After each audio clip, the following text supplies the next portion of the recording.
आपने आज नॉमिनेशन किया है, अब आगामी रणनीति आपकी क्या रहेगी और आप किन मुद्दों को लेकर जनता के बीच जाएंगे?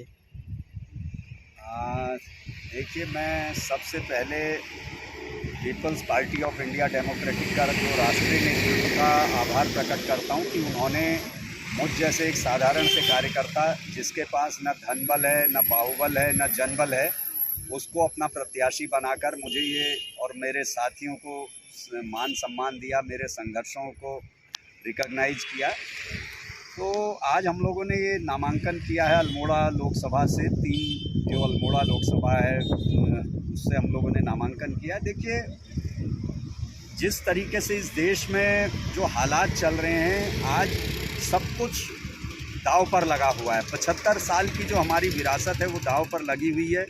इस देश का संविधान दांव पर लगा हुआ है। तो इसमें एक तरफ ताकतें ऐसी बैठ गई हैं। 2018 में आपने देखा होगा, देश की राजधानी में संविधान को जला दिया गया था और सारी बड़ी पार्टियां खामोश रही थी। किसी भी बड़ी पार्टी ने कोई खास प्रतिक्रिया नहीं दी। इतनी बड़ी घटना भारत की राजधानी में हो गई कि भारत का संविधान जला दिया गया। तो उस समय जो इस देश का कुछ जो जिम्मेदार तबका है, जो एक बुद्धिजीवी है, उन लोगों को लगा कि ये कैसा भारत बनने जा रहा है। भारत का संविधान भारत की राजधानी में जला दिया जा रहा है और कोई बहुत बड़ी हलचल ऐसी नहीं हो रही। तो वहीं से ये पीपीआईडी के जन्म की शुरुआत हुई।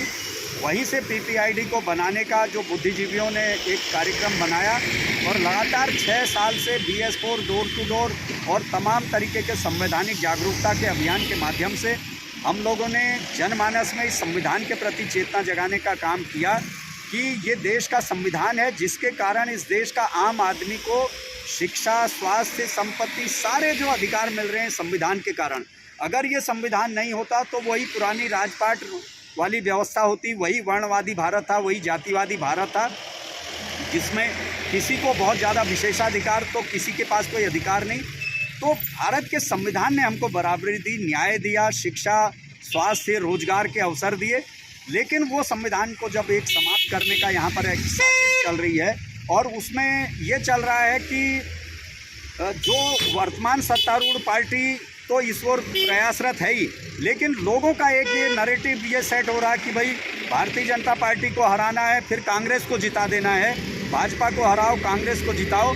लेकिन हम लोग यहाँ पर ये जनता को ये बात कहना चाह रहे हैं कि कांग्रेस पार्टी के रूप में आज देश की जनता के पास कोई विकल्प नहीं बचा है, क्योंकि भारतीय जनता पार्टी आज जितनी प्रचंड ये ताकत के रूप में दिख रही है, ये इतनी प्रचंड ताकत इसीलिए बनी है कि ये कांग्रेस पार्टी का इसमें बहुत बड़ा सहयोग है।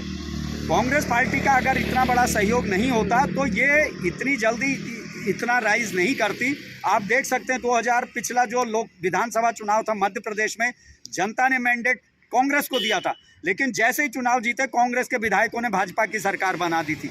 उत्तराखंड में आप देख सकते हैं 1 दर्जन कांग्रेस के विधायक भारतीय जनता पार्टी में शामिल हो गए और अभी भी लगातार इस चुनाव में भी कांग्रेस के कई विधायक, कई पूर्व विधायक लगातार भाजपा में शामिल होते जा रहे हैं। और उस कांग्रेस को अगर हम ये सोचें कि ये कांग्रेस विकल्प बनेगी तो ये जनता की गलतफहमी के अलावा कुछ नहीं है। इसलिए हम लोग संविधान सम्मत लोगों को ये जगा रहे हैं कि भाई आप संविधान को ये इन पार्टियों के भरोसे मत सोचिए कि कांग्रेस कुछ नहीं करने वाली है। कांग्रेस के जो लीडर, आज इनका भरोसा नहीं है कांग्रेस से जीतेंगे, कल ये कब तक कांग्रेस में टिके रहेंगे, कब भारतीय जनता पार्टी में चले जाएंगे।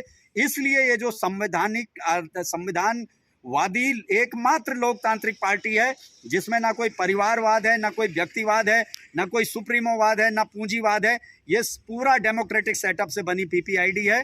तो इसको हमको समर्थन कीजिए। हम जनता से यही आह्वान कर रहे हैं और देश भर में हमारे बहुत सारे प्रतिनिधि लड़ रहे हैं, 100 से ऊपर कैंडिडेट्स लड़ रहे हैं अलग अलग राज्यों में। तो हम लोग ये प्रयासरत हैं। देखिए जनता किस तरीके का जनादेश देती है। हम लोग प्रयासरत हैं और इस देश के संविधान के लिए पीपीआईडी का एक एक कार्यकर्ता प्रतिबद्ध है और हमको किसी भी हद तक जाना पड़ेगा। हम संविधान पर आँच आने नहीं देंगे, संवैधानिक व्यवस्था पर आँच नहीं आने देंगे और हम जनता से ये निवेदन करते हैं कि हमें अधिक से अधिक समर्थन दें और पीपीआईडी को इस लोकसभा के चुनाव में विजयी बनाएं।